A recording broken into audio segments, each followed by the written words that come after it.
अरे ऐसे नहीं, ऐसे यूं पकड़कर ऐसे मोड़ो। देखो लग रहा है ना सुंदर। लो अब तुम बना के दिखाओ। ऐसे? अब ठीक है दीदी। अब नहीं। क्या सोमी, कितने दिन हो गए तुझे मेरी मदद करते हुए, फिर भी तू अब तक मोमोज भरना नहीं सीखी। देख सारी सब्जियां तो बाहर निकल रही हैं इधर से। ला मुझे दे, मैं कर लूंगी खुद से। इस सोमी को तो कुछ भी नहीं आता। क्या दीदी, हमसे इतनी मेहनत क्यों करवाती हो? जाना तो सब कुछ पेट में ही है ना, चाहे मोमो हो या कचौड़ी। नहीं स्वीटी, जैसे हर खाने की चीज का अपना स्वाद होता है, वैसे ही हर चीज के दिखने का भी अपना अंदाज होता है। तुम्हें पता है खाना सबसे पहले आंखों से खाया जाता है, उसके बाद नाक से और फिर जाकर जीभ से।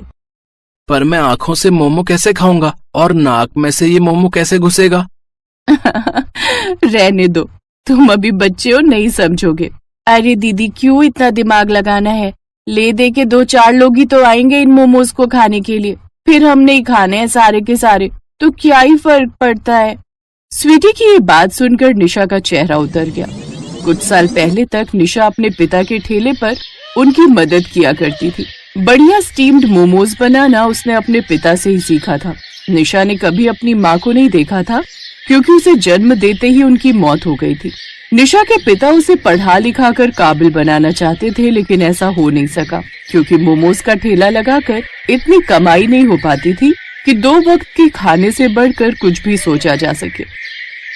फिर एक दिन निशा के सिर से उसके पिता का साया भी उठ गया और निशा बेसहारा और अनाथ हो गई। लेकिन निशा ने हार नहीं मानी। उसने अपने पिता का मोमोज का ठेला फिर से लगाना शुरू किया और मोमोज बनाकर बेचने लगी। फिर उसे मिले ये 3 बच्चे, सोमी, कीटू और स्वीटी। ये तीनों भी निशा की तरह अनाथ थे। भूख से बिलखते बच्चों को निशा ने अपने बनाए हुए मोमोज खिलाए और तब से ही ये तीनों निशा की मदद करने लगे। लेकिन अब हालात और भी बदतर होते जा रहे थे, क्योंकि आसपास बढ़िया रेस्टोरेंट खुल चुके थे और निशा के सारे ग्राहकों को उसके सीधे साधे स्टीम्ड मोमोज में कोई इंटरेस्ट नहीं था। ऐसे कैसे चलेगा? पूरे दिन में सिर्फ 2 प्लेट मोमोज बिके आज तो।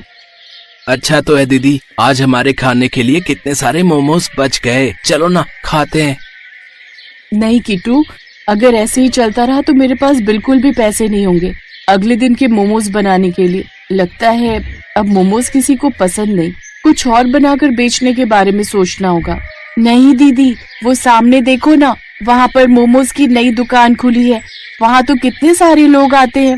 मैंने देखा था एक दिन, लोग लाइन में लगे थे मोमो खरीदने के लिए।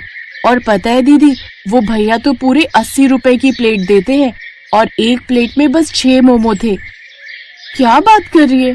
80 रुपए के बस 6 मोमो और लोग खरीद भी रहे हैं। बस खरीद नहीं रहे दीदी, बल्कि वहाँ तो मार काट मची है मोमो के लिए। अब कुछ तो खास है उसके मोमो में जो हमारे मोमोज में नहीं। नहीं रे किट्टू, 80 रुपए में तो ढेर सारी सब्जी आ जाएगी। रहने दे, हम खुद ही कुछ दिमाग लगाते हैं। चलो अभी तुम लोग बैठो, मैं तुम्हारे लिए मोमोज पका देती हूँ। लेकिन मैंने तो मोमोज पहले ही पकने रख दिए थे। दीदी रुक जाओ। स्वीटी की आवाज सुनने से पहले ही निशा गैस जलाने के लिए माचिस जला चुकी थी और जैसे ही माचिस की तीली ने आग पकड़ी, चूल्हे के पास एक धमाका हुआ, क्योंकि स्वीटी ने मोमोज गैस पर पकने रख तो दिए थे और गैस चालू भी कर दी थी, लेकिन गैस ने आग नहीं पकड़ी थी। फिर निशा के माचिस जलाते ही आसपास फैली गैस ने आग पकड़ ली। राहत की बात ये थी कि स्वीटी को गैस चालू किए बहुत देर नहीं हुई थी, इसलिए गैस बहुत दूर तक नहीं फैली थी। लेकिन चूल्हे के आसपास आग फैल चुकी थी, जिस पर निशा का ध्यान बिल्कुल नहीं गया और वो सबसे पहले तीनों बच्चों को साइड में ले जाकर उनसे बोली, तुम तीनों ठीक तो हो ना? दिखाओ मुझे, कोई जला तो नहीं? माफ कर दो दीदी, ये मेरी गलती से हुआ। कोई बात नहीं, लेकिन आगे से बहुत ध्यान रखना, अगर तुम तीनों में से किसी को कुछ हो जाता तो। दीदी हमारे मोमोज वो तो जल रहे हैं, अब हम क्या खाएंगे? किट्टू के ऐसा कहने पर निशा का ध्यान अपने ठेले पर गया। उसने फौरन एक मोटे कपड़े से आग बुझाना शुरू किया और फिर ओहो, ये मोमोज तो अजीब ही हो गए और ये देखो, इन पर तो चटनी भी गिर गई। लगता है आज हमें भूखा ही रहना पड़ेगा। निशा की बात सुनकर तीनों बच्चों के चेहरे उतर गए। ठीक उसी वक्त वहाँ एक बाइक आकर रुकी, जिस पर 2 लड़के बैठे हुए थे। उनमें से एक ने निशा से कहा, 1 प्लेट मोमोज देना। मोमोज तो नहीं है भैया। अरे झूठ क्यों बोल रही हो, ये रखे तो हैं, देखने में ही कितने टेस्टी लग रहे हैं। ये वाले? हाँ ये वाले, तंदूरी फायर मोमोज है ना, तुमने इन्हें आग पर पकाया है। आजकल इन्हीं का तो ट्रेंड है। लाओ जल्दी से प्लेट लगा कर दो, इससे पहले कि इनकी फायर ठंडी हो जाए। निशा को उस लड़के की कोई बात समझ नहीं आ रही थी, लेकिन उसने वही मोमोज जो उसके हिसाब से जल चुके थे और चटनी गिर जाने की वजह से खराब भी हो गए थे, उन दोनों लड़कों ने वो मोमोज खाए और फिर वाह यार, इसका टेस्ट तो कुछ अलग ही है ना, एकदम स्पाइसी। लेकिन क्या स्मोकी फ्लेवर निकल कर आया यार, ये तो बेस्ट है यार। एक प्लेट और ऑर्डर कर यार। अरे रुक जा भाई, टेस्ट बढ़िया है तो रेट भी बढ़िया ही होगा। सुनो, ये एक प्लेट का कितना हुआ? 20 रुपए भैया। क्या बस 20 रुपए में पूरी प्लेट? अरे भाई ये तो लॉटरी लग गई। नवीन तू ये रुक, मैं सबको बुला कर लाता हूँ। मेरी बर्थडे की पार्टी वैसे ही पेंडिंग है, तो आज सस्ते में निपट जाऊंगा और इतने बढ़िया मोमोज खाकर सब खुश भी हो जाएंगे। सुनो, ये इस प्लेट के पैसे रखो और ऐसी ही पूरी 25 नहीं पूरी 30 प्लेट मोमोज लगा कर रखो, हम अभी आते हैं। ये कहकर वो लड़के वहाँ से चले गए और निशा बेसुध सी सोमी, किट्टू और स्वीटी की तरफ देखने लगी। फिर उन चारों ने एक एक मोमो उठाकर खाया और तब जाकर उन्हें समझ में आया कि गलती से ही सही, लेकिन उस एक हादसे ने उनके सीधे साधे मोमोज की काया ही पलट दी थी। कुछ देर आग की लपटों में चटनी के साथ भुनने से उन मोमोज का स्वाद बहुत ही अलग और बढ़िया हो गया था और इसी के साथ निशा को उसके नए फायर मोमोज की रेसिपी भी मिल चुकी थी। वो दोनों लड़के कुछ ही देर में अपने सारे दोस्तों को साथ लेकर निशा के ठेले पर आ गए। सबने बड़े मजे से उन मोमोज को खाया और फिर ये लो 30 प्लेट के 600 रुपए और ये 200 रुपए अलग से। तुमने मुझे भैया कहा था ना, बस उसी के लिए। और सुनो, कल से अपने मोमोज का रेट डबल कर लेना। अब से तुम्हारे सारे मोमोज बिकवाने की जिम्मेदारी मेरी। मेरे दोस्त के पापा का रेस्टोरेंट है पास में, मेरी बात हो गई उनसे। अब से उनके यहाँ बिकेंगे तुम्हारे ये फायर मोमोज, पर बनाना ऐसे ही जैसे आज बनाए थे, ठीक है? कुछ ही पलों में निशा की किस्मत बदल गई थी। वो बहुत खुश थी, लेकिन फिर उसकी नजर तीनों बच्चों पर पड़ी जो खाली पड़े मोमो के बर्तन को देख रहे थे। निशा ने फिर उन तीनों से कहा, चलो आज हम वो महंगे वाले मोमोज खाएंगे। तुम लोगों को भूख लगी होगी ना?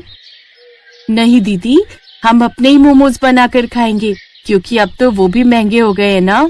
स्वीटी की बात सुनकर निशा मुस्कुरा दी और फिर इसके बाद निशा ने कभी पलट कर नहीं देखा। किस्मत से मिले इस मौके को उसने अपनी मेहनत से बुनाया और अपने फायर मोमोज के दम पर अब वो किट्टू, सोमी और स्वीटी की किस्मत बदलने वाली थी। सुमन दिल्ली में रहती थी। उसके पापा चाट का ठेला लगाते थे। सुमन भी इस काम में अपने पापा का साथ देती थी। पापा ये लो, सारे गोलगप्पे भी तैयार हो गए और पानी भी बना दिया, बस मीठी चटनी आप बना लो, मैंने हरी चटनी बना दी है। सुमन बिटिया, सारा काम तो तूने ही कर दिया। तू तो मेरी आदत खराब कर रही है बेटी। कुछ दिनों में तू ससुराल चली जाएगी तो तेरे बिना काम में बिल्कुल मन नहीं लगेगा, तेरी बहुत कमी खलेगी बिटिया। बस रो दिए। सुमन, अब तू ही अपने पापा को संभाल, थोड़ी थोड़ी देर में मन भारी कर लेते हैं। पापा मैं आपको छोड़कर कहीं नहीं जाऊंगी, मुझे ये शादी नहीं करनी, मैं भी आपके और माँ के बिना नहीं रह पाऊंगी। पापा नहीं बिटिया, ऐसे नहीं कहते, बेटियों को अपने ससुराल जाना ही होता है। केशव बहुत अच्छा लड़का है, तो ससुराल में बहुत खुश रहेगी।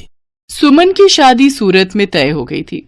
1 महीने बाद सुमन की शादी थी, इसीलिए सुमन अपने माता पिता से दूर दूसरे शहर जाते थोड़ा उदास थी। सुमन बड़ी थी और एक छोटा भाई था जो अभी पढ़ रहा था। धीरे धीरे 1 महीना बीत गया और सुमन की शादी का दिन आ गया। सुमन के माता पिता उसे राजी खुशी डोली में विदा करते हैं। शादी के बाद सुमन दिल्ली से सूरत अपनी ससुराल आ जाती है। सुमन का पति केशव एक गैराज में गाड़ियों की मरम्मत करता था। सुमन समझदार थी, उसने आते ही पूरे घर को संभाल लिया। बस बहू, मैं और रोटी नहीं लूंगी, केशव को दे दे। बस एक ही रोटी देना, पेट में बिल्कुल भी जगह नहीं है। इतना स्वादिष्ट खाना बनाया है बहू कि मैं एक रोटी भूख से बढ़कर खा गई। कहाँ माँ जी, 2 निवाले की 1 रोटी होती है मेरी छोटी छोटी। अब मैं आ गई हूँ ना, तो रोजाना आपको ऐसे ही गरम गरम मेरे हाथ का बना भोजन खाना होगा, कोई बहाना नहीं चलेगा। हमारे तो भाग्य खुल गए बहू, जो तुम हमारे घर में बहू बनकर आई। जीती रहो। सुनिए, मैंने आपका टिफिन पैक कर दिया है, ये लीजिए, बस मैं 2 मिनट में आई। अब ठीक है, मैं बाहर तब तक मोटरसाइकिल निकालता हूँ। माँ जी, और क्या क्या राशन लाना है? बस यही बहू जो लिखवाए है, बाकी तुम अपने लिए जो चाहो खरीद लेना। ठीक है, मैं थोड़ी देर में लौटती हूँ। सुमन केशव के साथ मोटरसाइकिल पर बाजार चली जाती है। सुमन, कहो तो गैराज बाद में चला जाऊंगा। तुम अकेले घर सामान लेकर कैसे जाओगी? अरे आप चिंता मत करो, मैं ऑटो ले लूंगी। केशव सुमन को बाजार में छोड़कर गैराज जाने लगता है। तभी उसकी मोटरसाइकिल के आगे कहीं से एक पत्थर आ जाता है। केशव की मोटरसाइकिल लड़खड़ा जाती है और वो बहुत तेज गिरता है। केशव को काफी चोट आ जाती है। सुमन कुछ ही दूरी पर थी। हे ईश्वर, ये क्या हो गया? भाई साहब, थोड़ी मदद कीजिए। चिंता मत करो बहन जी, सब ठीक हो जाएगा। कुछ लोग सुमन की मदद करते हैं और केशव को बराबर के अस्पताल में ले जाते हैं। डॉक्टर केशव का इलाज करता है। कुछ देर बाद केशव को आराम मिलता है। ज्यादा गंभीर चोटें तो नहीं थी, पर केशव के पैर की हड्डी टूट गई थी। 2 दिन बाद केशव को छुट्टी मिलती है। माँ, मैं ठीक हूँ, बस पैर की हड्डी में ही तो फ्रैक्चर है। कुछ महीनों में मैं ठीक हो जाऊंगा, चिंता मत करो। अरे माँ हो ना बेटा, तू नहीं जानता, जरा सी खरोच भी बच्चे को आ जाए तो माँ का कलेजा निकल जाता है। और फिर तेरे तो इतनी चोट आ गई है। अब तो कुछ दिन के लिए गैराज भी नहीं जा सकता। जाना भी नहीं है, डॉक्टर ने अभी 6 महीने रेस्ट के लिए बोला है। आप चिंता मत करो, पैसों की कोई तंगी नहीं आएगी। मैं कोई काम शुरू कर देती हूँ ताकि घर में थोड़े पैसे आते रहें।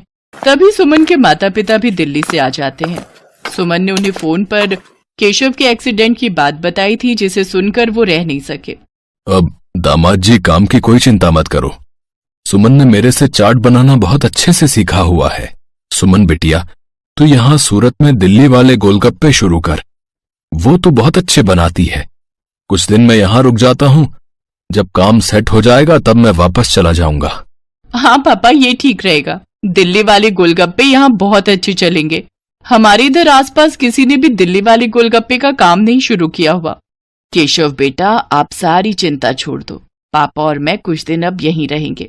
शुक्रिया माँ, शुक्रिया पापा, आपने मुझे बहुत हिम्मत दी है। ऐसी बहू और ऐसे समधी सचमुच बहुत नसीब वालों को मिलते हैं। सुमन की सास की आंखों में आंसू आ जाते हैं। केशव को भी अपने सास ससुर के आने के बाद बहुत हिम्मत मिल गई थी। सुमन अपने पापा के साथ सूरत में गोलगप्पे का ठेला शुरू करती है, जिसके ऊपर लिखा था दिल्ली वाले गोलगप्पे। गोलगप्पे के दीवाने तो बहुत लोग हैं और सूरत में तो पानीपुरी के सभी दीवाने हैं। ये देखकर सुमन और उसके पापा ने गोलगप्पे का स्टॉल लगा दिया। उनके बने गोलगप्पे बहुत पसंद किए जाने लगे।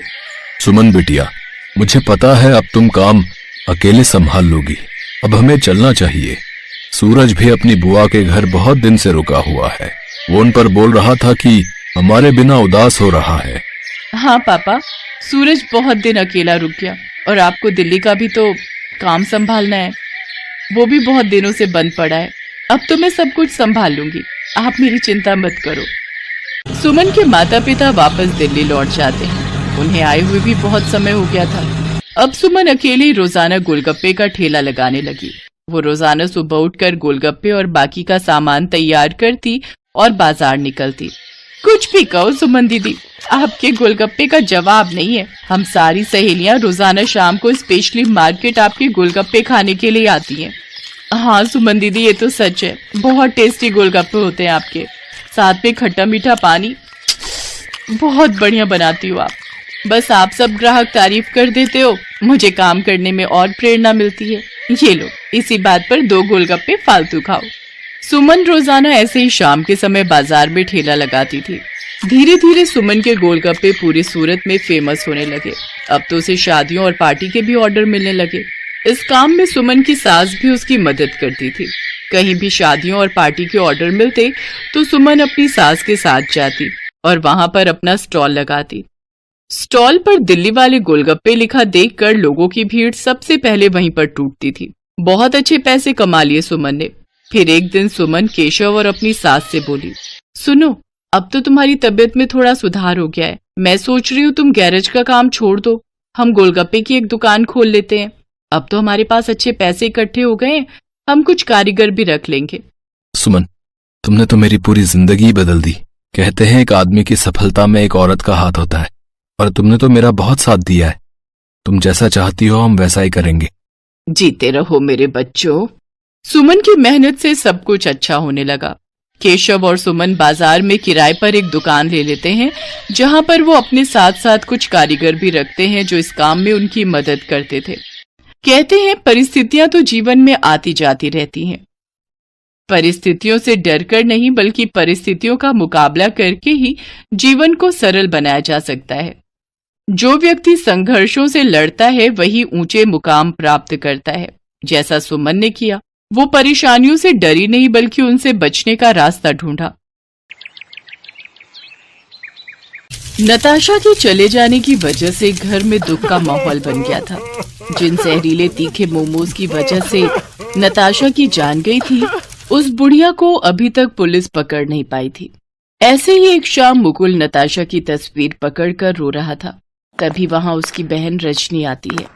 मैं जानती हूँ भैया, आप नताशा को बहुत प्यार करते थे, लेकिन भैया अगर आप ऐसे हार मानोगे तो फिर हम उस बूढ़ी अम्मा को आखिर कैसे पकड़ पाएंगे जिसने हमारी नताशा को जहर दिया था।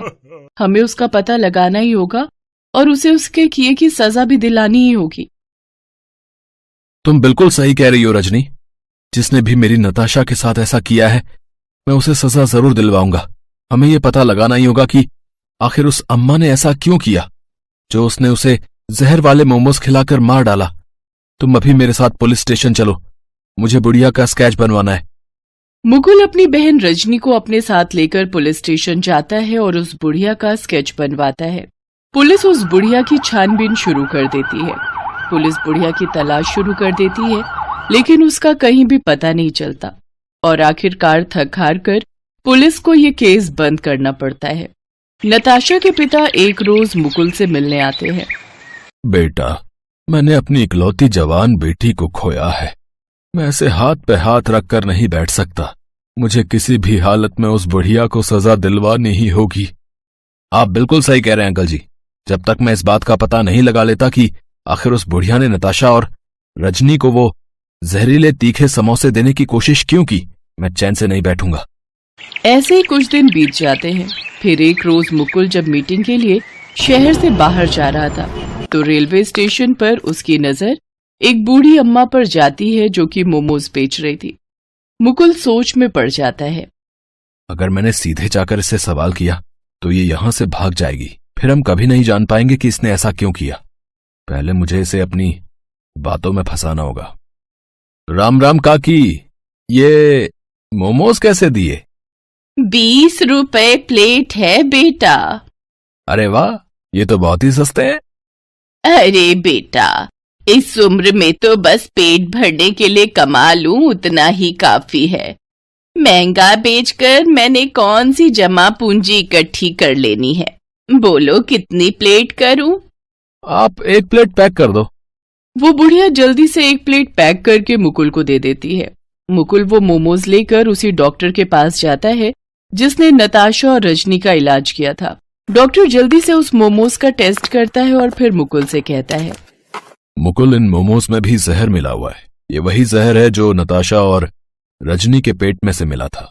रजनी की जान तो मैंने जैसे तैसे बचा ली थी, लेकिन नताशा के पेट में ज्यादा मात्रा में जहर जाने की वजह से उसकी जान चली गई।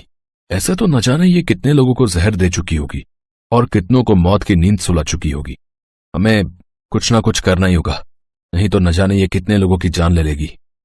इतना कहकर मुकुल पुलिस स्टेशन जाता है, जिसके बाद वो इंस्पेक्टर के साथ मिलकर उस बुढ़िया को पकड़ने का प्लान बनाते हैं।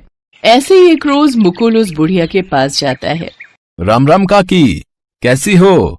आपके ये तीखे मोमोज तो मेरे सभी दोस्तों को बहुत पसंद आए, और मेरी बहन, उसका तो पूछो ही मत, वो तो आपकी फैन ही हो गई। आप ऐसा करो, आज 5 प्लेट पैक कर दो। तुम जैसे लोगों की वजह से ही तो मुझ गरीब का पेट भर पाता है। मैं अभी 5 प्लेट पैक कर देती हूँ। लेकिन बेटा, तुम अपने आस पड़ोस के बच्चों को भी कहना कि मुझसे ही आकर मोमोज खरीदा करे। उन्हें अच्छा स्वाद मिलता रहेगा। वैसे आपके मोमोज में तो कुछ अलग ही स्वाद आता है। इसमें कोई मीठा जहर मिलाती हो क्या? क्या कह रहे हो बेटा? भला मैं क्यों मीठा जहर मिलाऊंगी? मेरे कहने का मतलब है कि प्यार वाला जहर मिलाती हो क्या इसमें? तभी तो आपके मोमोज जो खाता है वो बार बार यहाँ जरूर आता है। ये लो बेटा, ये तुम्हारे तीखे मोमोज तैयार हो गए। अब तुम यहाँ आते रहना। ऐसे ही वक्त गुजरता जाता है।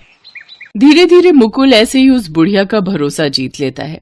फिर एक रोज वो उस बुढ़िया से कहता है, अम्मा तुम्हारे मोमोज की रेसिपी मुझे भी बताओ ना, ताकि मैं भी ऐसे मोमोज बना सकूं। ऐसा करो, आप मेरे साथ मेरे घर चलो और मुझे भी ये बनाना सिखाओ। नहीं नहीं बेटा, मैं तुम्हारे साथ नहीं चल सकती। तुम्हारा भी परिवार है, वो सब क्या सोचेंगे, किस बूढ़ी मुसीबत को ले आया। काकी मैंने सबसे बात कर ली है, किसी को भी कोई आपत्ति नहीं है। इसके बाद मुकुल उसे अपने घर लेकर जाता है, जहां पहले से पुलिस, डॉक्टर, नताशा के पिता और रजनी मौजूद होते हैं। काकी, आपने मुझे पहचाना? याद आया कौन हूं मैं? नहीं बेटा, अब नजर कमजोर हो गई है तो पहचान पाना मुश्किल है। इस लड़की को तो अच्छे से पहचानती होंगी ना आप? हाँ, ये लड़की तो आती थी मेरे पास, लेकिन आखिर आप लोग ऐसे शक भरी निगाह से क्यों देख रहे हो मुझे? क्योंकि काकी, अब हम सब जानते हैं कि आप अपने मोमोज में जहर मिलाती हो और आपकी वजह से ही मेरी दोस्त नताशा की जान चली गई और आज ये पुलिस आपको पकड़ने के लिए ही यहाँ आई है। अम्मा, आपके लिए बेहतर यही होगा कि आप अपना सच कबूल कर लो। क्योंकि मेरे जवान बेटे की मौत भी इसी वजह से हुई थी। उसे किसी दोस्त ने मोमोज में मिलाकर जहर खिला दिया था और जिसने ऐसा किया उसका मुझे आज तक पता नहीं चला। इसीलिए मैं सबकी जान ले लूंगी। लेकिन एक इंसान की वजह से आप सबकी जान नहीं ले सकती।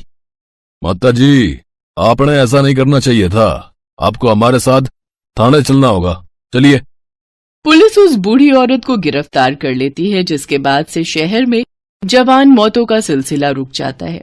बूढ़ी काकी को 3 साल की सजा होती है। साथ ही वो उस लड़के को भी पकड़ लेती है जिसने उस बूढ़ी काकी के बेटे को जलन के मारे मोमोज में जहर मिलाकर खिलाया था। इस वीडियो को लाइक करें, हमारे चैनल को सब्सक्राइब करें, बेल आइकन जरूर प्रेस करें हमारी न्यू वीडियो सबसे पहले देखने के लिए।